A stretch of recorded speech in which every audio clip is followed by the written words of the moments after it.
Cet été, le centre jardin Emery devrait combler tous ses postes sans difficulté. Frédéric Boivin a reçu une centaine de curriculum vitae. Et un retour aux années où ce qu'on avait une sélection qu'on pouvait faire, se permettre des rencontres et une seconde rencontre pour bien connaître les candidats. Après 2 ans de recherche, Audrey Gauthier y a décroché son premier emploi. Peut-être c'était mon âge, puis aussi le fait que j'avais pas d'expérience de travail non plus. La jeune femme a déposé son CV en personne, une stratégie payante pour se démarquer. Une personne venir donner son CV en main propre parle déjà beaucoup. En été 2022, le taux de chômage des jeunes de 15 à 24 ans atteignait un creux historique de 9% selon Statistique Canada. Depuis, la tendance est à la hausse. Les sœurs, ils travaillaient, ils sont un petit peu plus vieilles que moi, puis c'était vraiment facile de se trouver un travail pour eux.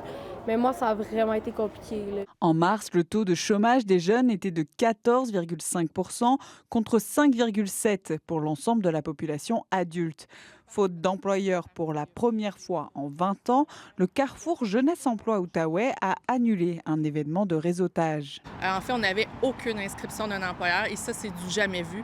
Il fut un temps où on avait 70 employeurs puis on avait des listes d'attente et ça, c'était même un peu avant la pandémie. Puis au retour de la pandémie, vous voyez comment le marché bouge, il change et actuellement, clairement que la situation, elle est complètement à l'opposé de ce qu'on a connu dans les dernières années. À la laiterie de l'Outaouais, les embauches se font sans même publier d'offres d'emploi.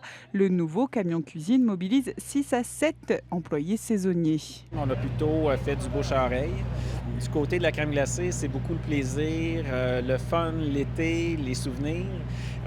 Donc, les jeunes sont tout indiqués pour faire un excellent travail de service à la clientèle. Même du côté des surveillants sauveteurs qui ont connu un manque de main-d'œuvre important dans les dernières années, la pénurie commence lentement à se résorber. Ici, Anouise Michel, Radio-Canada, Gatineau.